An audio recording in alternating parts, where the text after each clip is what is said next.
किसी भी व्यक्ति के जो ताजा घटनाक्रम पे नजर रख रहा है, ये चीजें दिमाग में आती हैं कि पाकिस्तान ट्रंप के पास भी जा रहा है, मिल रहा है, उसको वहां बड़ी इज्जत मिल रही है और वहां पर सोचिए उसके लिए हलाल का इंतजाम किया जा रहा है।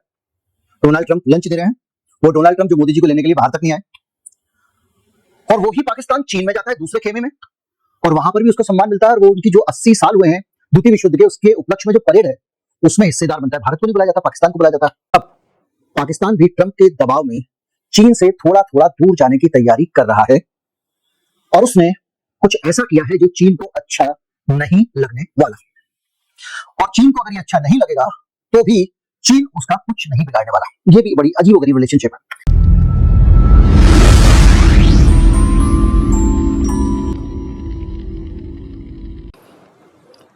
किसी भी व्यक्ति के जो ताजा घटनाक्रम पे नजर रख रहा है, ये चीजें दिमाग में आती हैं कि पाकिस्तान ट्रंप के पास भी जा रहा है, मिल रहा है, उसको वहां बड़ी इज्जत मिल रही है, और वहां पर सोचिए उसके लिए हलाल का इंतजाम किया जा रहा है। डोनाल्ड ट्रंप लंच दे रहे हैं, वो डोनाल्ड ट्रंप जो मोदी जी को लेने के लिए बाहर तक नहीं आए,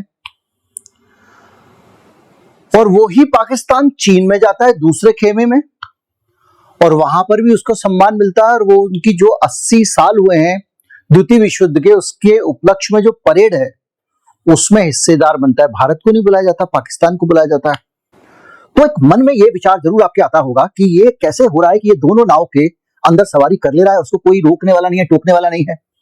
वो चीन के साथ जाता है तो पाकिस्तान को, माफ कीजिए, अमेरिका को बुरा नहीं लगता, और अमेरिका के साथ जाता है तो चीन को बुरा नहीं लगता।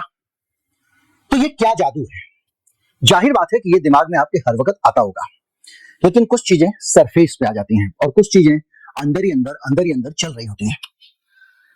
एक नया कदम पाकिस्तान का सामने आया है जो ये बता रहा है कि अब पाकिस्तान भी ट्रंप के दबाव में चीन से थोड़ा थोड़ा दूर जाने की तैयारी कर रहा है, और उसने कुछ ऐसा किया है जो चीन को अच्छा नहीं लगने वाला, और चीन को अगर ये अच्छा नहीं लगेगा तो भी चीन उसका कुछ नहीं बिगाड़ने वाला।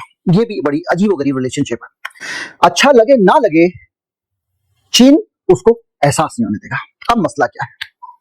मसला यह है कि अक्सर हम चर्चा करते रहते हैं कि जो एक चाइना पाकिस्तान इकोनॉमिक कॉरिडोर बन रहा है, एक गलियारा जिसमें अरब की खाड़ी से लेके ग्वादर पोर्ट से लेकर चीन तक पूरा एक रास्ता होगा। उस रास्ते में बहुत सारी चीजें होंगी, वो केवल एक सड़क नहीं होगी, केवल एक रेल मार्ग नहीं होगा, बल्कि एक लंबा चक्कर पूरा भारत और पूरा ये आपका अरब सागर से होके, हिंदवा सागर से होते हुए जो चीन का माल जाता है, यूरोप से आने वाला, अफ्रीका से आने वाला, वो माल सीधे पाकिस्तान से होके चाइना चला जाएगा। एक लंबा चक्कर बचेगा, बहुत समय बचेगा। तो ये प्रोजेक्ट आपको पता है कि चल रहा है। अब ये प्रोजेक्ट चल रहा है तो उसमें चीन का जो निवेश है करीब 62 अरब डॉलर का, यानी भारत के हिसाब से देखें करीब 5 लाख करोड़ रुपए से ज्यादा का है।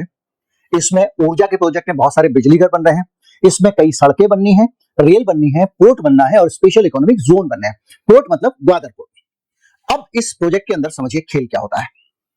खेल ये होता है कि इसके अंदर एक LP1 नाम से एक लंबा रेल का हिस्सा है, रेल का ट्रैक है। ये नई लेन नहीं है, ये लेन पुरानी है ट्रेन की, अंग्रेजों के जमाने की बनी हुई। अंग्रेजों के जमाने में भारत में भी रेलवे वो बना के गए, क्योंकि उनको पूरे देश में जा जाके वसूली भी करनी थी, कोई चूं चपड़ करे तो सेना भी भेजनी थी। वो चले गए तो बांग्लादेश ने रेलवे पे ज्यादा ध्यान नहीं दिया। आप देखते होंगे कैसे छतों पे चढ़ चढ़ के सवारियां जाती है, और ध्यान पाकिस्तान ने भी नहीं दिया। उनकी रेलवे का भी हाल गड़बड़ हो गया। भारत का रेलवे थोड़ा सा बेहतर रहा, लेकिन इस पूरे सिचुएशन में पाकिस्तान का जो रेल है LP1, वो अब उसके काम आने वाला है। और अब काम कैसे आने वाला है? रेलवे जो है वो इस पूरे कॉरिडोर का हिस्सा होगी। एक बड़ा हिस्सा रेलवे होने वाली है इस कॉरिडोर का, यानी जो माल ग्वादर से चीन तक जाएगा उसके बीच में रेलवे का, पाकिस्तान की रेलवे का एक बड़ा रोल होने वाला है। लेकिन क्या पाकिस्तान की रेलवे इस हालत में नहीं है? पाकिस्तान की रेलवे पुराने हिसाब की बनी हुई है, और उस पर कई जगह तो सिंगल ट्रैक है। तो अब उसको आधुनिक रेल बनाना, और जो करीब 100 की रफ्तार से ट्रेन चलती है उसको 160 तक ले जाना है, और दोनों तरफ का ट्रैफिक। तो इस काम के लिए उसको पैसा चाहिए। तो चीन जो 62 अरब डॉलर रुपए खर्च कर रहा है, उसके अंदर उसको करीब 9 अरब डॉलर रुपए, यानी 76,000 करोड़ रुपए के आसपास भारत की राशि इस अकेले LP1 प्रोजेक्ट में लगानी थी। अब यहां पर वो सीन दिखाई देता है ट्रंप बनाम चीन वाला। चीन इस प्रोजेक्ट को फाइनेंस कर रहा था, इस ट्रेन को डबल ट्रैक बनाने दूसरे करने वाले को। अब पाकिस्तान चीन से ये कर्जा नहीं लेगा, फिर कहां से लेगा? अब वो ये कर्जा लेने वाला है एशियन डेवलपमेंट बैंक से, ADB से। यानी जो एक मुर्गा चीन के हाथ में आना था, पाकिस्तान करीब करीब इसको लेकर लेना फाइनल कर चुका था।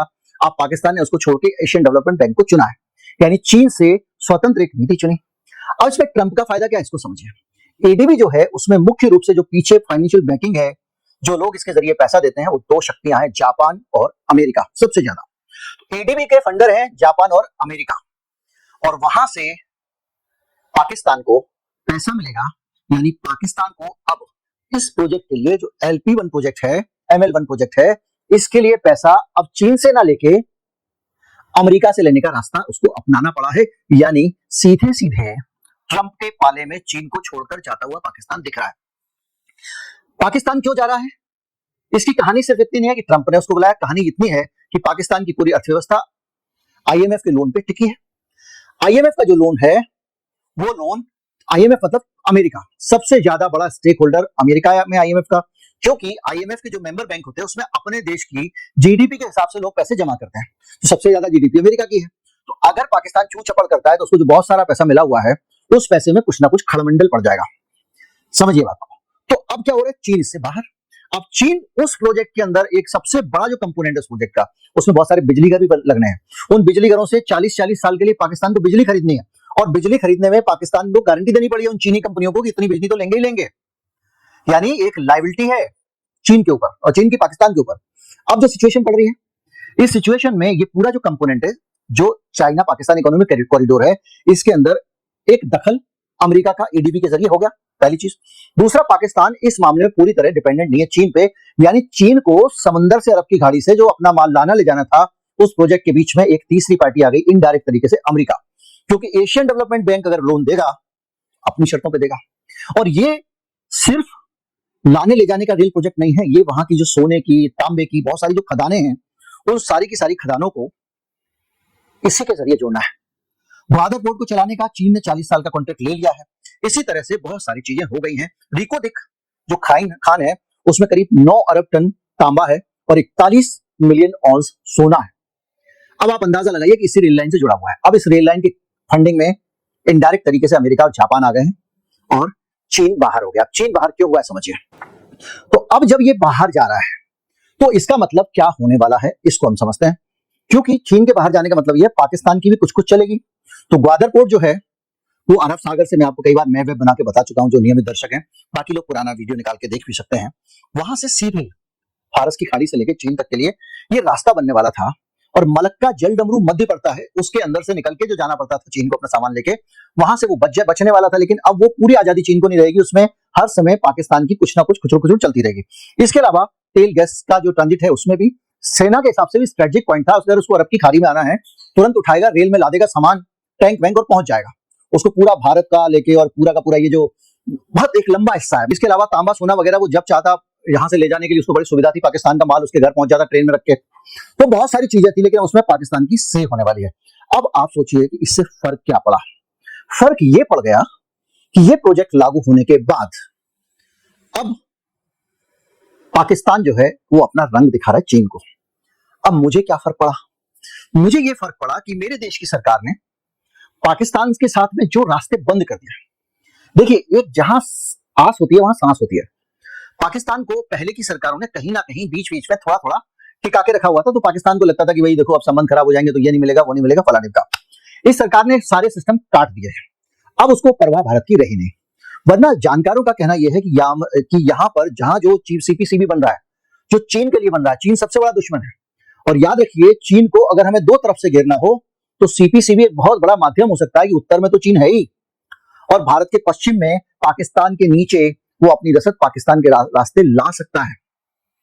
और अब आप जानते हैं कि अब पुराना जमाना चला गया, जब सैकड़ों टन के हथियार ले जाने की जरूरत पड़ती थी, टैंक ले जाने की जरूरत पड़ती थी। अब सब छोटे छोटे हथियार हैं। परसों जो सैनिक परेड में चीन ने दिखाई दिए, एक ट्रेन में भर के इतने हथियार चले जाएंगे कि किसी भी देश को दूसरी तरफ से घेरा जा सके। तो हमने अगर ये दोस्ताना तरीका अपनाया होता तो आज ये चाइना पाकिस्तान इकोनॉमिक कॉरिडोर बन रहा है, जिस ग्वादर से, उससे एक और कॉरिडोर बन रहा होता। वो कॉरिडोर होता Myanmar Bangladesh India Pakistan corridor. यानी ये चारों देश एक दूसरे से व्यापारिक रूप से जुड़े होते हैं।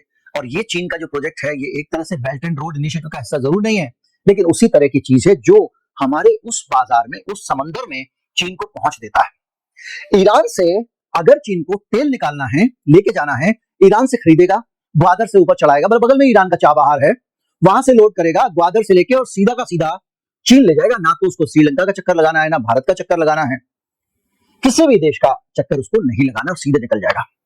ये अपने आप में एक बड़ी सफलता चीन ने हासिल की। वजह क्या थी? वजह ये थी कि एक भी शर्म पाकिस्तान की आंख में नहीं बची भारत से रिश्तों की कि हम ऐसा करेंगे तो भारत को कैसा लगेगा। तो कुल मिलाकर ये जो ग्लोबल ऑर्डर चेंज हो रहा है, इससे आपके दिमाग में एक चीज और आती होगी, तो क्या भारत के लिए संभावनाएं बढ़ रही हैं चीन के नजदीक जाने की? आप चीन से नजदीक जाने की सोच सकते हो। आपकी जो सत्ताधारी पार्टी है उसकी चीन से पुरानी नजदीकियां हैं, और जब जब भारत उसके नजदीक गया और जब जब उसने भारत को शोषित किया 42 के बाद 62 की लड़ाई के बाद से, तब तब यही सरकार थी। तो इससे इनकार नहीं किया जा सकता कि ये चीन के साथ में दोस्ती अपनी अच्छी करने की कोशिश कर लेंगे। लेकिन चीन की दोस्ती का मतलब क्या है? चीन की दोस्ती का मतलब यह है कि दुनिया में उसने जहां जहां जिस जिस जगह दोस्ती की, उन सब जगहों पर उसने अपने हित देखे और कर्जा दे के गुलाम बना लिया। ये अकेला प्रोजेक्ट जो पाकिस्तान का, अगर मैं दूसरी बातें भूल जाऊं, यहां से सोना खोदेगा, यहां से तांबा खोदेगा, उसी की कंपनियां खोदेंगी, यहां पे बिजली बनाएगा, उसी की कंपनियां बनाएंगी और पाकिस्तान को बेच के उससे पैसे लेंगी। और ये जो रेल बनने वाली थी जिसमें से ट्रंप ने पाकिस्तान को निकाल लिया, ये रेल भी वो ही बनाने वाला था और वो इस रेल के इस्तेमाल पे पैसे देता। सिर्फ मिलने वाला था 15% पाकिस्तान को। हाईवे बनाने वाला था, यानी एक लंबा गुलामी का पूरा सिस्टम चीन ने बना लिया था। और शॉर्ट टर्म लोन का मतलब होता है ज्यादा किस्तें, यानी पाकिस्तान की आवाम के ऊपर ज्यादा टैक्स लगता, तभी तो सरकार किस्तें चुकाती। तो ये एक पूरा खतरनाक खेल था जिसमें चीन से पाकिस्तान को भारत के खिलाफ ताकत तो मिल गई हथियारों की, लेकिन चीन ने उसकी बड़ी कीमत चुकाई। तो क्या भारत चीन के नजदीक जाके ये कीमत चुकाना चाहेगा? अब दिक्कत यह है कि हमने ऐसी नीतियां बनाई है कि हम दोनों तरफ से फंस गए। आप अगर चीन के साथ में संबंध खराब करते हैं तो आपकी जितनी रही सही लाइफलाइन है ये भी चली जाएगी।